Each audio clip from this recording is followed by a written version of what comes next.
పరిశుద్ధుడా, ప్రేమగల తండ్రి, దయగల దేవ, ఇదిగో నాయన నీ సన్నిధిలో నిలబడటానికి యోగ్యురాలను కాదు.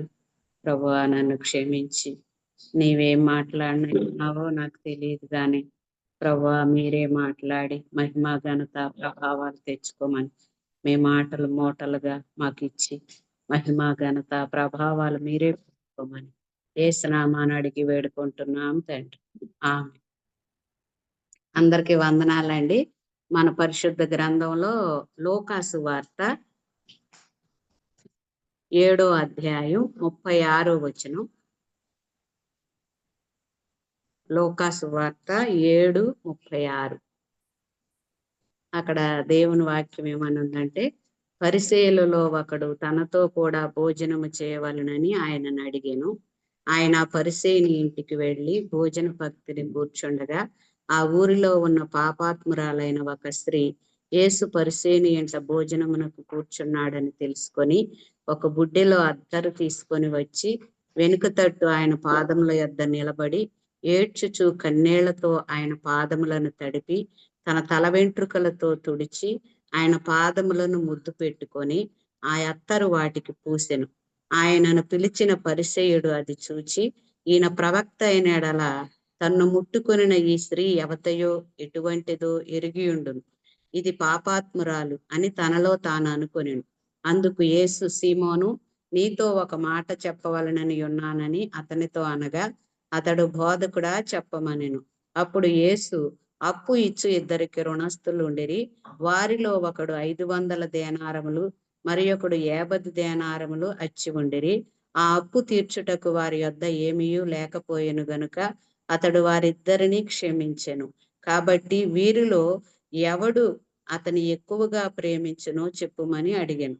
అందుకు సీమోను, అతడెవనికి ఎక్కువ క్షమించెనో వాడే అని నాకు తోచుచున్నదని చెప్పగా ఆయన, నీవు సరిగా యోచించితివని అతనితో చెప్పి ఆ స్త్రీ వైపు తిరిగి సీమోనుతో ఇట్లనెను, ఈ స్త్రీని చూచుచున్నావే, నేను నీ ఇంటిలోనికి రాగా నీవు నా పాదములకు నీళ్ళియ్యలేదు, కానీ ఈమె తన కన్నీళ్లతో నా పాదములను తడిపి తన తల వెంట్రుకలతో తుడిచెను.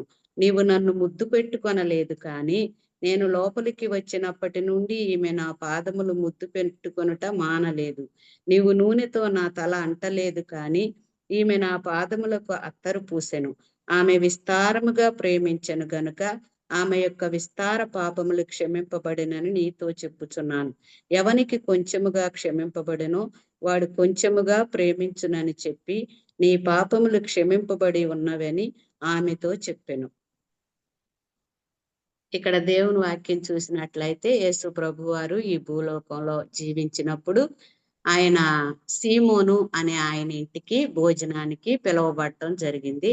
ఆయన భోజనానికి వెళ్ళినప్పుడు సీమోను అనే ఆయన ఈయనకి ఆ దినాలలో మర్యాద ఏంటంటే నూనె, తలకి నూనె అంటుతారు, కాళ్ళకి నీళ్లు ఇస్తారు, రావడంలోనే ముద్దు పెట్టుకుంటారు కౌగిలించుకొని. అది వారి మర్యాద. అయితే ఈయన ఏమీ చేయలేదు గాని భోజనానికి పిలిచారు. ఆయన బల్ల దగ్గర భోజనానికి కూర్చున్నారు. అలా కూర్చున్నప్పుడు మరి ఆ యొక్క యేసు ప్రభు సీమోను ఇంటికి వస్తున్నారు అని తెలిసి ఒక పాపాత్మురాలైన స్త్రీ ఆ ఇంటికి రావడం జరిగింది. ఆమె ఆమె చాలా పాపాలు చేసి నేను పాపిని అని గ్రహించింది. అప్పుడు ప్రభు బల్ల మీద కుర్చీ మీద కూర్చుంటే ఆయన వెనక నుండి కాళ్ళ దగ్గరకు వచ్చి ఆ కాళ్ళ దగ్గర కన్నీళ్లతో ఆయన పాదాలు కడిగింది. మానక ముద్దు పెట్టుకుంటుంది. తల వెంట్రుకలతో ఆయన పాదాలు తుడిచింది. అలా జరుగుతున్నప్పుడు ప్రభు చూస్తూనే ఉన్నారు. ఆ సీమోను ఏమనుకుంటున్నాడంటే, ఈయన ప్రవక్త అయితే ఇది పాపాత్మురాలు కదా, మరి ఈమె పాపాత్మురాలని గ్రహిస్తాడు కదా ఈయన ప్రవక్త అయితే అని తన మనస్సులో ఆలోచన చేసుకుంటున్నాడు. అలా చేసుకుంటున్నప్పుడు ఈ మనస్సు ప్రభు గ్రహించేశారు. గ్రహించి ఉపమానం చెప్పడం ప్రభువుకు అలవాటు కదా, ఆ ఉపమానం చెప్పడం మొదలు పెట్టారు. సీమోను, 2 రుణస్థులు ఉన్నారు. మరి ఒక ఆయనేమో 500 దేనారాలు, ఒక ఆయనేమో 50 దేనారాలు అచ్చి ఉన్నారు. ఆ యజమాని ఇద్దరిని క్షమించారు. మరి ఎవరు అతన్ని ఎక్కువగా ప్రేమిస్తారు అని అడగటం జరిగింది. అలా అన్నప్పుడు ఆయన అన్నాడు, ఎక్కువ ఎవరికి క్షమించారో అతనే అని చెప్తాడు. అలాగే మనం ఈ లోకంలో, సమాజంలో మంచి వాళ్ళు అనుకునే పేరు కలిగిన వాళ్ళు కొందరుంటారు. పాపాలు చేసేవాళ్ళు కొందరుంటారు. మరి శారీరకంగా పాపం చేసేవాళ్ళు కొందరుంటారు. శారీరక పాపం చెయ్యరు గాని తలంపులు, ఆలోచనలు పాపం ఉంటది కానీ పైకి వీరు భక్తి గలవారి వాళ్ళే కనపడి ఆ ఊర్లో సంగతులన్నీ మాట్లాడుకుంటూ వాళ్ళేంటి, వీళ్ళేంటి, సంఘంలో వాళ్ళ మాటలేంటి, వీళ్ళ మాటలేంటి, వాళ్ళ పరిస్థితులేంటి, వీళ్ళ పరిస్థితులేంటి అని అవి ఇవి తెలుసుకొని వాళ్ళ గురించి వీళ్ళ గురించి సంగతులన్నీ విచారణ చేస్తూ ఉంటారు. ఏది ఈ పరిసయ్యుల్లాగా. అలా ఏం జరిగిందంటే ఈ పాపాత్మురాలు గురించి ఆయన తక్కువగా అంచనా వేయడం జరిగింది. అట్లాగే మరి పరిశుద్ధ వాక్యంలో చూసినట్లయితే ప్రార్థన చేయటానికి కూడా ఇద్దరు వచ్చారు. ఒకడు పరిసయ్యుడు, ఒకడు సుంకరి. ఆ పరిసయ్యుడైతే లేచి నిలబడి ప్రార్థన చేస్తున్నాడు. ఇదిగో ప్రభువా, నా వారానికి 2 సార్లు ఉపవాసం ఉంటున్నాను. మరి నా ఆస్తిలో దశంభాగం ఇస్తున్నాను. మరి పుదీనాలో సోపులో కూడా దశంభాగం ఇస్తున్నాను. నీ ఆజ్ఞలన్నీ నేను పాటిస్తున్నాను. ఇదిగో ఈ సుంకరి వలె ఉండనందుకు నీకు కృతజ్ఞతాస్తుతులు చెల్లిస్తున్నాను అని ఆ పరిసయ్యుడు ప్రార్థన చేస్తాడు గాని సుంకరైతే ఆకాశము తట్టు కన్నులెత్తటకైనను నేను యోగ్యుని కాదని మరి రొమ్ము కొట్టుకుంటూ ఎంతో దీనంగా ఆయన ప్రార్థన చేయడం జరుగుతుంది. అయితే ప్రభు సన్నిధికి ఎవరి ప్రార్థన చేరింది అంటే సుంకరి ప్రార్థనే చేరింది గాని పరిసయ్యుని ప్రార్థన చేరలేదు అని మనం చూస్తాం. అలాగే మరి ప్రభు సన్నిధికి బలి అర్పించడానికి ఇద్దరు వచ్చారు. ఎవరంటే హేబేలు, కయీను. ఇద్దరు అర్పణ తీసుకొని వచ్చారు. ఆ అర్పణ ఎవరు తీసుకొచ్చారంటే కయీనేమో మరి పంటలో తను పండించిన పంటలో కొంత భాగాన్ని తీసుకొచ్చారు. హేబేలేమో తను మేపిన పశువుల్లో ఒక బలమైన పశువును తీసుకొని దేవుని సన్నిధికి వచ్చాడు. వచ్చినప్పుడు ఇద్దరి బలులు అక్కడ ఉన్నాయి. ఈ దినాల్లో మనమైతే దేవుని సన్నిధికి వెళితే ఏదైనా అర్పణ అర్పిస్తే మనది అర్పించబడిందో అర్పించబడలేదో మనకు తెలియదు. కానీ ఆ దినాల్లో అయితే ప్రత్యక్షంగా కనబడుతుంది. హేబేలు, కయీను 2 అర్పణలు తీసుకొచ్చి అక్కడ బలిపీఠం మీద పెట్టినప్పుడు హేబేలు అర్పణ అంగీకరించబడి అగ్ని చేత దహించబడి మాయమైపోయింది. ఆ కయీను అర్పణ అలాగే నిలబడిపోయింది. అప్పుడు కయీనుకు ఏమైందంటే హేబేలు మీద చాలా పగ, కక్ష, ఈర్ష్య వచ్చేసింది. ఈ దినాలలో సంఘాలలో కూడా ఎవరైనా దేవుని బిడ్డలకు దగ్గరగా ఉంటే వాళ్ళంటే పగ, అసూయ, కక్ష వచ్చేస్తా ఉంటది. వాళ్ళ సందర్భాలు ఏదైనా దేవుని బిడ్డలో వ్యక్తి మాట్లాడితే అదుగో ఆమె వాళ్ళ దగ్గరగా ఉంటుంది కదా, ఈమె చెప్పేసి ఉంటది. మా మాటలన్నీ మా సంగతులన్నీ ఈమె చెప్పేసి ఉంటదని చాలా మంది అపార్థం చేసుకుంటూ ఉంటారు కయీను వలె. కాబట్టి ప్రభునందు ప్రియులరా, ఇద్దరు మనుషుల్ని మనం చూస్తున్నాం ఇక్కడ. పరిసయ్యుడు, మరి పాపాత్మురాలైన స్త్రీ. అలాగే మరి హేబేలు, కయీను. అలాగే సుంకరి, పరిసయ్యుడు. ఇద్దరిద్దరు వ్యక్తులను చూపించి ప్రభు వారి వారి అర్పణలు, వారి వారి ప్రార్థనలు, వారి వారి పరిస్థితులు ఎలా ఉన్నాయో అని మనకి వివరించడం జరుగుతుంది. ఇలా మనం చూసుకుంటూ పోతే చాలా సందర్భాలు మనం చెప్పుకుంటా వెళ్ళొచ్చు. ఆ దేవుని వాక్యంలో దేవుడు ఎప్పుడు యేసు ప్రభు ఈ భూమి మీద ఉన్నప్పుడు ఉపమానాల ద్వారానే మాట్లాడారు కానీ వేరొక విషయాలు ఏమీ మాట్లాడలేదు. మరి అయ్యగారు కూడా ప్రసంగం చేస్తూ ఎక్కువగా ఉపమానాలే చెప్తారు. నేను కూడా ఏ వాక్యం చెప్పాలన్నా సువార్తల్లో ఉపమానాలే వచ్చు కానీ ఈ బైబుల్ థియరీలో నాకు చెప్పడం రాదు, అసలు నాకు తెలియదు అనుకుంటా. కాబట్టి ప్రభునందు ప్రియులారా, మనం దేవుని వెంబడిస్తున్నప్పుడు, దేవుని కలిగి ఉంటున్నప్పుడు మన స్థితి ఎలా ఉంది, మన పరిస్థితులు ఎలా ఉన్నాయి. అలాగే యేసు ప్రభుకి 12 మంది శిష్యులు. 12 మంది శిష్యులు 12 మంది శిష్యులను ప్రభు ఏర్పరచుకున్నాడు. అలాగే పరలోక పట్టణానికి కూడా 12 గుమ్మాలు. ఆ 12 గుమ్మాలు 12 ముత్యాలతో ఏర్పాటు చేయబడింది. ఆ ముత్యాలు చక్కగా అవి వ్రాయబడి ఉంటాయి. మరి ఇశ్రాయేలీయులు 12 గోత్రాలు. ఇలా 12 గోత్రాలు, 12 మంది శిష్యులు, పరలోక పట్టణానికి 12 గుమ్మాలు. ఇలా దేవుడు ఒక పద్ధతి చొప్పున అలా చేయడం జరిగింది. అదంతా ఆయన ప్రణాళిక అనుకుని దేవుని స్తుతించడం తప్ప మనం ఏమి చేయలేం. నా మట్టుకు నేను చూస్తే ఏమనుకుంటానంటే, ఎప్పుడు దేవుని స్తుతించుట మంచిది. నేనెప్పుడు చాలా హ్యాపీగా ఉంటా. చాలా సంతోషంగా ఉంటా. చాలా మంది దిగులు పడతా ఉంటారు, చింతపడుతూ ఉంటారు, వేదన పడుతూ ఉంటారు, ఏదో ఆలోచిస్తూ దిగాలుగా ఉంటారు. కానీ నా జీవితంలో నేనైతే చాలా సంతోషంగా ఉంటాను అని నేను చెప్పగలను. ఎందుకంటే దేవుడు నాతో ఉన్నాడు కాబట్టి నాకు చాలా సంతోషంగా ఉంటది. నేను దేనిని బట్టి సంతోషించను గాని నా ప్రభువుని బట్టి నేను ఎల్లప్పుడూ సంతోషిస్తా ఉంటా. ఆ వాక్యం అంటే కూడా నాకు చాలా సంతోషం. ఎల్లప్పుడూ ప్రభువునందు ఆనందించండి. మరలా చెప్పుదును ఆనందించండి. మీ సహనము సకల జనులకు తెలియబడనియండి. ప్రభు సమీపముగా ఉన్నాడు. ఆ మాటలు అది చాలా నా జీవితంలో రియల్‌గా దేనిని బట్టి నేను అతిశయించను, సంతోషించను. అసలు నా పిల్లల్ని బట్టి గాని, లేకపోతే మా అయ్యగారు ఉద్యోగస్తుడని గాని, లేకపోతే నాకింకా ఏదో ఏదో ఉందని గాని, నాకెప్పుడు సంతోషం ఉండదు గానీ, నా ప్రభువు నన్ను రక్షించాడు. నా ప్రభువు నాతో ఉన్నాడు అని నేను చాలా సంతోషిస్తా. మళ్ళీ చాలా మంది ప్రభు సన్నిధికి పరిసయ్యుడు వెళ్లి ప్రార్థించాడు. సుంకరి కూడా వెళ్లి ప్రార్థించాడు కదా! నేను కూడా రక్షణ పొందిన దినాల నుండి ఒకటే దేవుడు పాదాలు పట్టుకొని ఏడుస్తా ఉంటా. ఏమని ఏడుస్తానంటే, అయ్యా! అయ్యా! నాకేమీ వద్దు. డబ్బులు కావాలని నేను అడగట్లేదు. నా పిల్లలు మంచి మంచి చదువులు కావాలని నేను అడగట్లేదు. నా పిల్లలకు మంచి ఉద్యోగాలు కావాలని నేను అడగట్లేదు. నా పిల్లలకి మంచి భవిష్యత్తు కావాలని నేను అడగట్లేదు. నాకు మంచి ఇల్లు కావాలని నేను అడగట్లేదు. నేనొక్కటే అడుగుతున్నా. నీవు నాతో ఉండు. నాకదే చాలు అని మాత్రం ఎప్పుడు ఎక్కడ కూర్చున్నా, ఏ ప్రార్థనకెళ్ళినా అలా ప్రార్థిస్తా ఉంటా.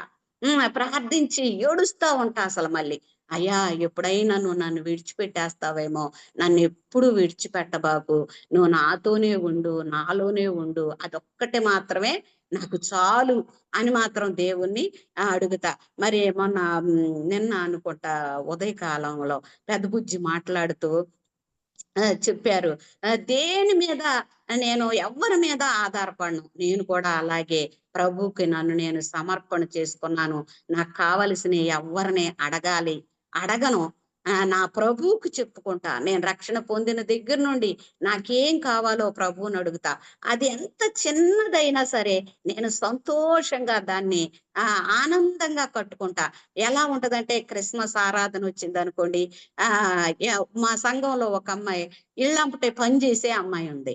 ఆమె ఎవరో పని మనిషికి ఎలాంటి చీర పెడతారు? చాలా తక్కువ రకం చీర పెడతారు. ఆ చీరలు ఆమె 5, 6, 7, 8 చీరలు ఆమెకు పెడితే, ఆ చీరల్లో ఒక చీర తెచ్చి నాకిచ్చేది. ఇస్తే నేను దాన్ని సంతోషంగా తీసుకొని, అది ఒక క్రిస్మస్ ఆరాధనకో, లేకపోతే నైట్‌కో కట్టేసుకొని నేను కొత్త చీర కట్టుకున్నాను అని చాలా హ్యాపీగా అయిపోయేది. అంతేగాని పండక్కి బట్టలు కావాలి, నేను హై లెవెల్‌లో ఉండాలి, నేను గొప్పగా ఉండాలి, నాకొక స్టేటస్ ఉండాలి అని నేను అనుకునేదాన్ని కాదు గానీ, ప్రభువా! నాకు ఈ కొత్త చీర ఇచ్చావు నీకు వందనాలు. ఇది లేక ఎంతమంది బాధపడుతున్నారో, నాకైతే ఈ చీర ఇచ్చావు. కృతజ్ఞతాస్తుతులని దేవుణ్ణి ఎంతగానో స్తుతించేదాన్ని. నాకేమీ లేకపోయినా సరే నేను చాలా సంతోషంగా ఉండేదాన్ని. చాలా తక్కువ స్థితిలో బ్రతికినా సరే నేను చాలా హ్యాపీగా ఉండేదాన్ని. ఒకనాటి దినాల్లో మా బాబు 10థ్ పాస్ అయ్యాడు. 10థ్ పాస్ అయినప్పుడు అందరూ అదే సంవత్సరం మన పద్మ, ఇంకా కొంతమంది మన సహవాసంలో 10థ్ పాస్ అయ్యారు. పాస్ అయినప్పుడు అయ్యగారోళ్ళు వాళ్ళని మాట్లాడి, ఇదిగో శ్రీ చైతన్యలో చదివిద్దాం. అక్కడ మంచి చదువు వస్తది.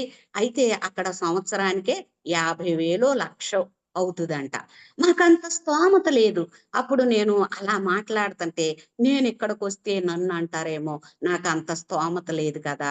నేను ఈళ్ళ దగ్గరికి వెళ్ళకుండా ఉంటే మంచిది అని నేను అటు పక్కకి తప్పుకొని అలా వెళ్ళిపోయాను.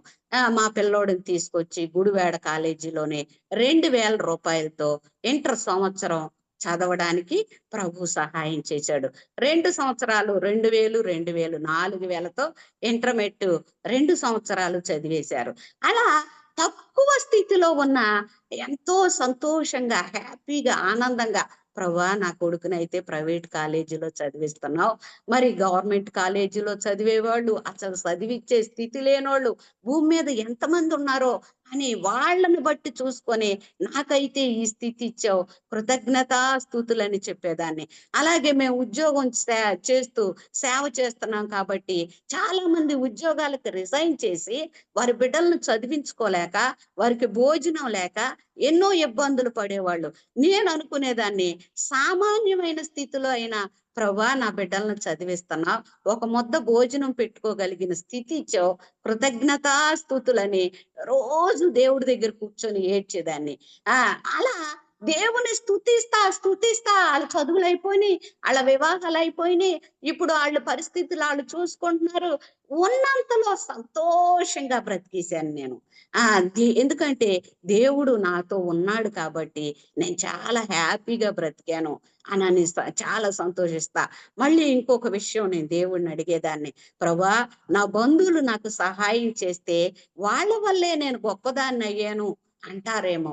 లేకపోతే నూజివీడెళ్ళి ఐజాక్ అయ్యగారోళ్ళు నాకేదన్నా సహాయం చేస్తే వీళ్ళ వల్లే నేను గొప్పదాన్ని అయ్యాను అనుకుంటారేమో.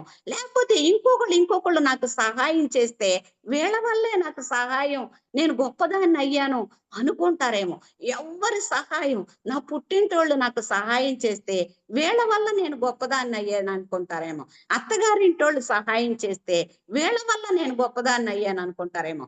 ఎవ్వరి వల్ల నాకు సహాయం వద్దు, నీవు నాకు తోడుగా ఉండు, నాకు చాలు, అదే చాలా సంతోషంగా హ్యాపీగా నేను బ్రతుకుతాను అనుకునేదాన్ని. ఎవ్వరిని ఆశించి ఎవరి దగ్గరికెళ్ళి చేయి చాచి ఒక విశ్వాసుల ఇళ్ళకి గాని, బంధువుల ఇళ్ళకి గాని, ఇంకా ఎవరెవరి ఇళ్ళకైనా నేను వెళ్ళి ఏమీ అడగను. అసలు అడగను. ఏది అడగను. ఆహ్, నాకున్నంతలో నేను చాలా సంతోషంగా బ్రతకడానికి ప్రభు సహాయం చేశాడు.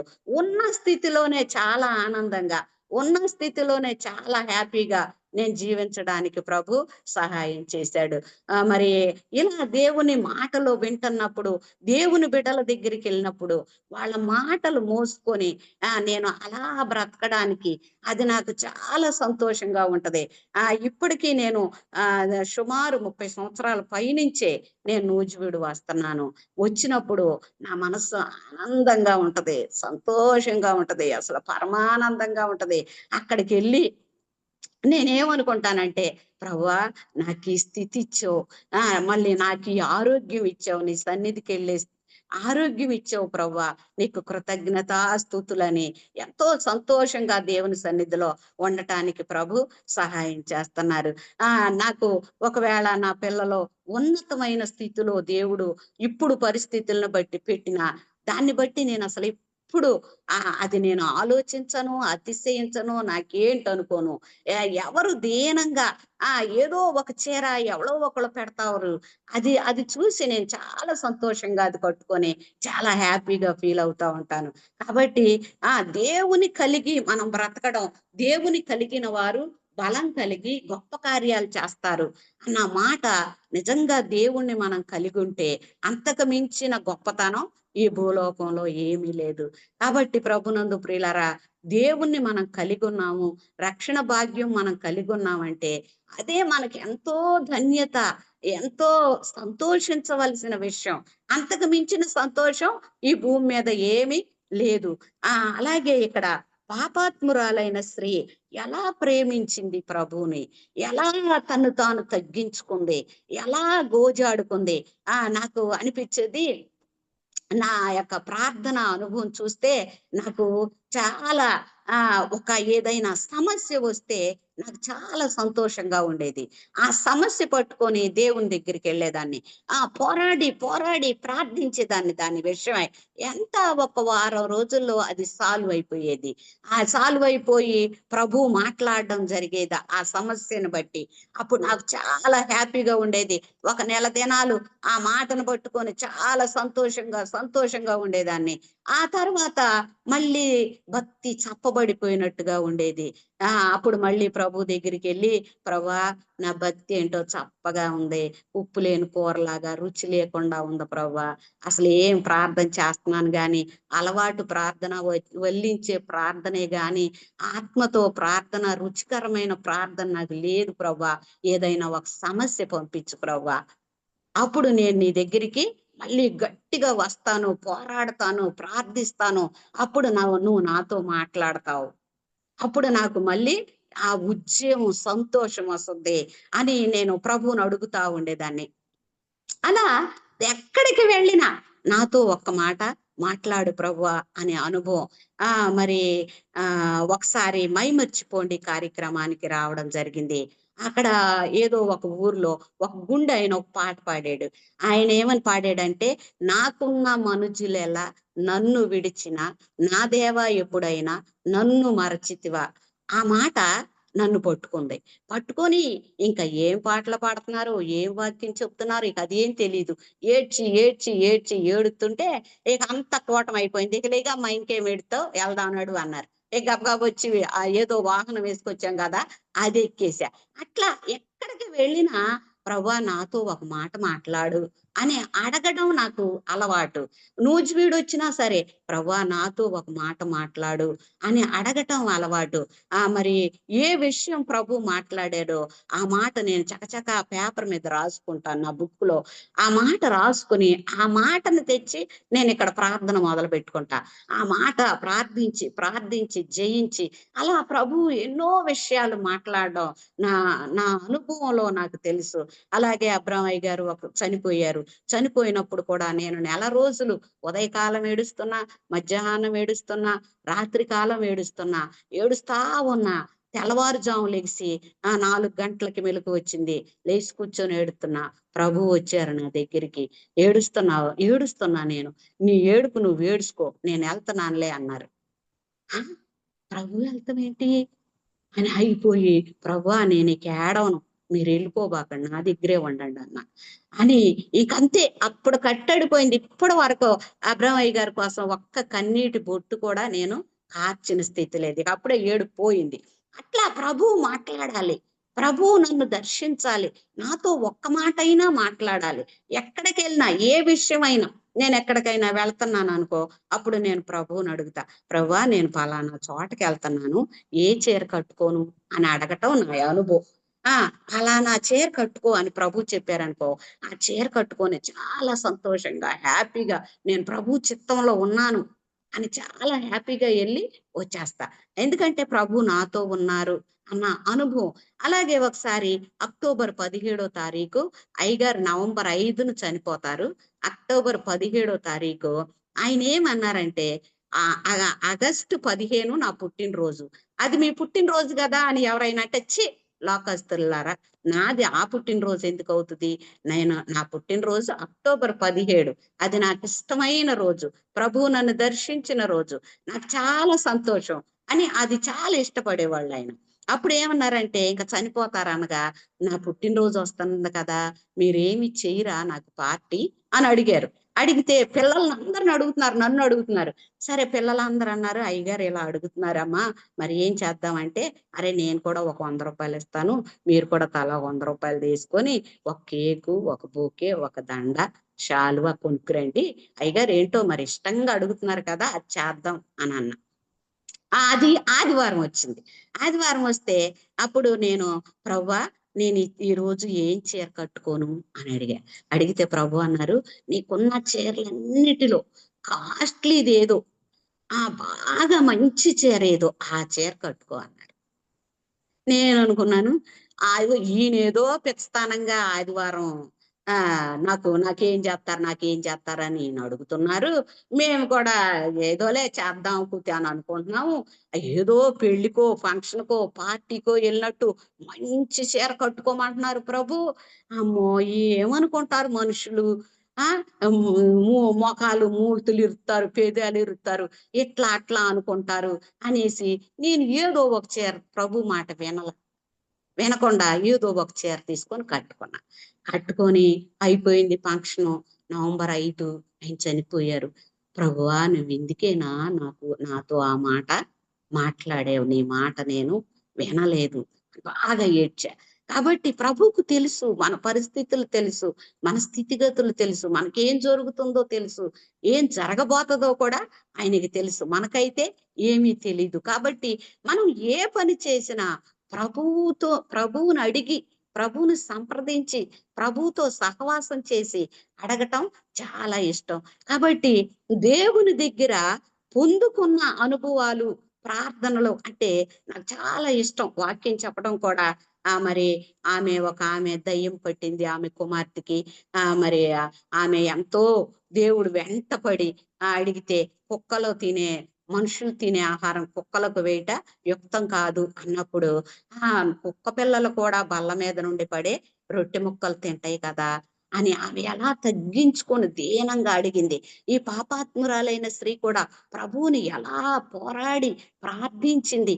అలాగే ఒక రక్తస్రావం కలిగిన స్త్రీ కూడా ప్రభువు వెంటపడి ఎలా వస్త్రపు చెంగు ముట్టుకొని స్వస్థత పొందింది. వీళ్ళందరూ ప్రార్థన వీరులు, జయించిన వారు.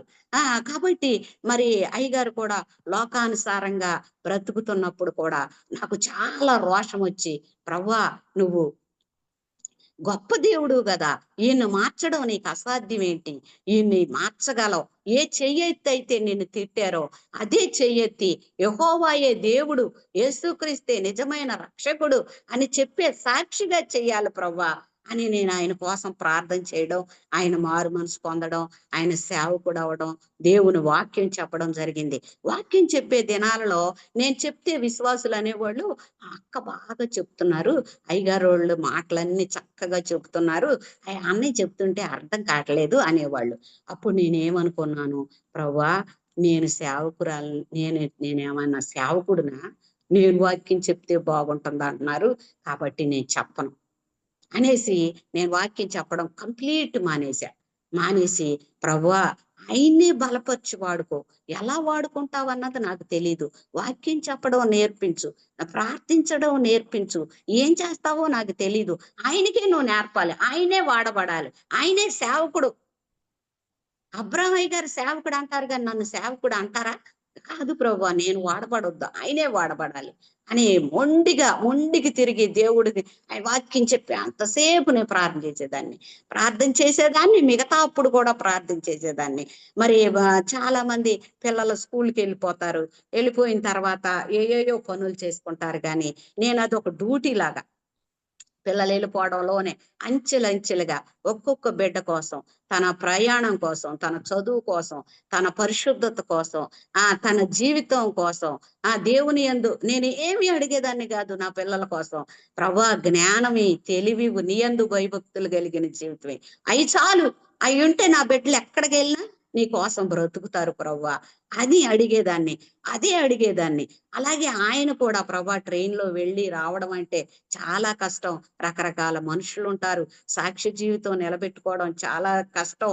పరిశుద్ధత కావాలి. పరిశుద్ధత ఉంటేనే నీకు మహిమకరంగా ఆయన నిలబడి ఆయన సాక్ష్యం చెప్పగలుగుతారు. ప్రభువా ఆయన సాక్ష్యాన్ని నిలబెట్టు, కాపాడు. వీళ్ళ కోసం ప్రార్థన చేయడమే నా పని. ప్రార్థన చేస్తా ఉండేదాన్ని. 4 అయిపోయేది. అమ్మో పిల్లలు వచ్చేస్తారని గబగబా లెగిసి మళ్ళీ వంట చేసుకోవడం, పనులు చేసుకోవడం ఇలా జరిగేది. దినమంతా ప్రార్థన, పగలంతా ప్రార్థన చేస్తానే ఉండేదాన్ని. ఎనీ టైం, ఏ టైంలో చూసినా అంచెలంచెలుగా ప్రార్థన. ప్రభా కృతజ్ఞతాస్తుతులు చెప్పడం, ప్రతి బిడ్డ కోసం కృతజ్ఞతాస్తుతి. మనం ఉంటున్న గృహం చుట్టూ కంచేసుకోవడం, దేవుని మహిమార్థమై మనం బ్రతకాలనుకోవడం. ఆ నా నా బిడ్డల జ్ఞానం చేత అయితే వాళ్ళు పరిశుద్ధంగా బ్రతకలేరు, గాని నీ దయ ఉంటే వాళ్ళు పరిశుద్ధంగా బ్రతుకుతారు. నీ నీ దయ చొప్పున మేము నీ కొరకు నిలబడగలం, గాని మా శక్తి చేత, మా ధనం చేత, మా బలం చేత, మా జ్ఞానం చేత అసలు వాక్యం చెప్పడమే రాదు మాకు. తెలివి లేదు, జ్ఞానం లేదు, రెఫరెన్సులు తెలియవు. ఆయనే చెప్పలేడు, నేను చెప్పలేను. కేవలం ప్రార్థన. ప్రార్థన ద్వారానే ప్రభువా నువ్వు ఏదైనా చేయగలవు కదా, నాకు సహాయం చేయి, మమ్మల్ని నిలబెట్టు, నీ కొరకు ఉపయోగపడే పాత్రలుగా మమ్మల్ని నిలబెట్టు, నీకు అవమానం తెచ్చే పాత్రలుగా ఉండొద్దు, గాని నిన్ను మహింపరిచే పాత్రలుగా నిలబెట్టు అని మాత్రం ప్రార్థన చేయగలిగేదాన్ని. అది ప్రభువే ఇచ్చాడు.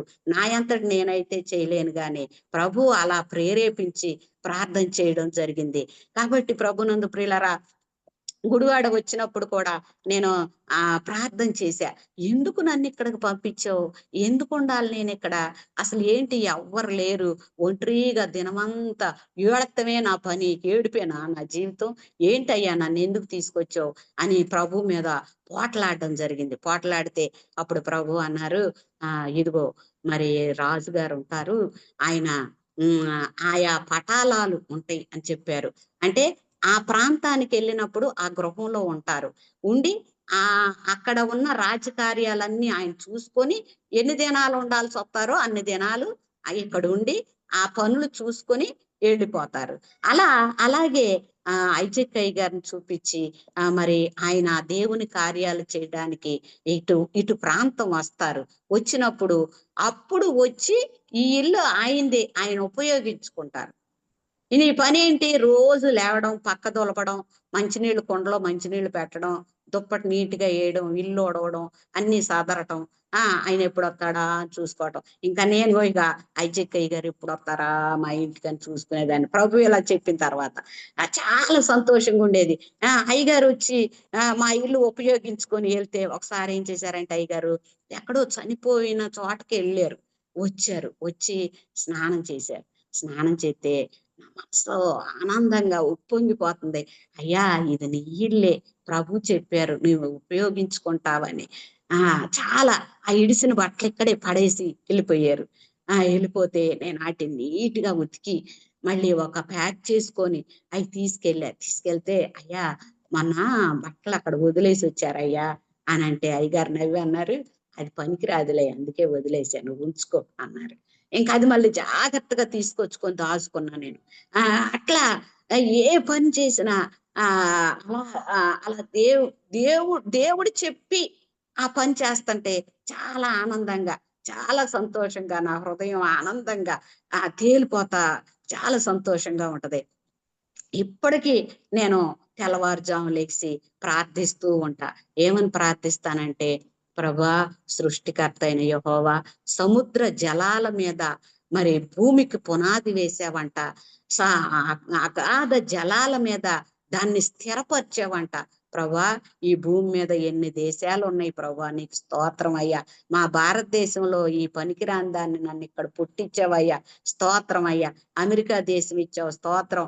ఇంగ్లాండ్ దేశం, ఫ్రాన్స్ దేశం, ఏంటేంటో చాలా దేశాలు ఉన్నాయి ప్రభా, అవి చెప్పడం కూడా నాకు రాదు అని చెప్పి 4 గంటలకు లేచి, తెల్లవారుజాము లేచి నేను చేసే ప్రార్థన ఏంటయ్యా అంటే కృతజ్ఞతా స్తుతులు చెప్పడం. ఆకాశాన్ని కలుగు చేసావు స్తోత్రం, భూమిని కలుగు చేసావు స్తోత్రం, పగలు నేలడానికి సూర్యుని కలుగు చేసావు స్తోత్రం, రాత్రి నేలడానికి చంద్రుడిని కలుగు చేసావు స్తోత్రం, నక్షత్రాలను కలుగు చేసావు స్తోత్రం, ప్రభా కొండలను కలుగు చేసావు స్తోత్రం. మేము ఉప్పు నీళ్లు తాగలేమని మరి ఉప్పు నీళ్లు ఆవిరై పైకెళ్ళి మళ్ళీ వర్షంగా కురిపించి నా కొండల మీద నుంచి నదులుగా ప్రవహించి ఆ నీటిని మాకు త్రాగటానికి సిద్ధపరిచావు స్తోత్రం. ఈ మంచి నీళ్లతో పంటలు పండుతాయని ఆ నీళ్ల ద్వారా మాకు పంటలు పండిస్తున్నావు స్తోత్రం. అయా సృష్టికర్త అయిన యెహోవా, ఎంతటి పచ్చటి పొలాలు ఇచ్చావు స్తోత్రం, చెట్లను ఇచ్చావు స్తోత్రం. మా బజార్లోకి వెళ్తే మార్కెట్లో ఎన్ని రకాల ధాన్యాలు దొరుకుతున్నాయి ప్రభువా, నీకు కృతజ్ఞతా స్తోత్రం. ఎన్ని రకాల పళ్ళు దొరుకుతున్నాయి ప్రభువా, నీకు స్తోత్రం. ఎన్ని రకాల ఆకుకూరలు దొరుకుతున్నాయి ప్రభా, నీకు స్తోత్రం. ఎన్ని రకాలు నా తండ్రి, అయ్యా నీ కార్యాలు ఎన్నెన్ని విధాలు నేనేమని వివరించగలను ప్రభా. నీకు కృతజ్ఞతాస్తుతులు, స్తోత్రాలు, వందనాలయ్యా అని ఇంకెలా చెప్పుకుంటా పోతే ఆరైపోద్ది. అలా దేవుడు చేసిన ప్రతి కార్యాన్ని బట్టి దేవుని స్తుతించుట మంచిది. అలా దేవుని స్తుతిస్తున్నప్పుడు మన స్తుతి దేవుని దగ్గరికి వెళ్ళద్ది, దేవుని సన్నిధి మన దగ్గరకు వస్తుంది. దేవుని సన్నిధి మన దగ్గర ఉన్నప్పుడు మనకు శాంతి ఉంటది, సమాధానం ఉంటది, నెమ్మది ఉంటది, ఆనందం ఉంటది, సంతోషం ఉంటది. చాలా ఆ దేవుని సన్నిధి విడిచిపెట్టకూడని గొప్ప భాగ్యం అన్నట్లు ఆ యొక్క కృతజ్ఞత స్తుతితో మన హృదయం నింపబడుతుంది. అలా దేవుని స్తుతించడం మంచిది. బిడలను బట్టి స్తుతించడం, సహవాసాన్ని బట్టి స్తుతించడం, సంఘాన్ని బట్టి స్తుతించడం, మనకిచ్చిన ప్రతి చిన్న ఈవిని బట్టి స్తుతించడం, ఆ ప్రతి పరిస్థితిని బట్టి దేవుని స్తుతించుట ఎంతో మంచిది. కాబట్టి దేవుని ఎరిగిన వారు దేవుని స్తుతించండి. దేవుని స్తుతించుట మంచిది. దావీదు ఎలా దేవుని స్తుతించాడో నాతో దేవుడు మాట్లాడాడు. దావీదును కోరుకున్నట్టు నేను నిన్ను కోరుకున్నాను. మరి యోసేపును దీవించినట్టు నేను నిన్ను దీవిస్తానన్నాడు. నాదేముంది ప్రభువా, తినటానికి ఇంత ముద్దే, చాలా కష్టంగా, కఠిన పేదరికంలో మేము బ్రతకడం జరిగింది. అలాంటి స్థితికి నాకేంటయ్యా ఆశీర్వాదం? అయినా సరే ప్రభా, నాకు ఈ ఉన్నంతతో నేను చాలా సంతోషంగా బ్రతుకుతున్నా అనుకునేదాన్ని. కాబట్టి దేవుని కార్యాలు గొప్పే. దేవుడు నమ్మదగిన వాడు. దేవుడు మనల్ని పిలుచుకున్నాడు, వాడుకుంటున్నాడు, అనేక రీతులుగా ఆయన మాట్లాడుతున్నాడు. మరి ప్రభువుని ఎరిగిన అందరూ దేవుని సన్నిధిలో ప్రార్థన చేయండి. మీ అందరికీ నా హృదయపూర్వక వందనాలు.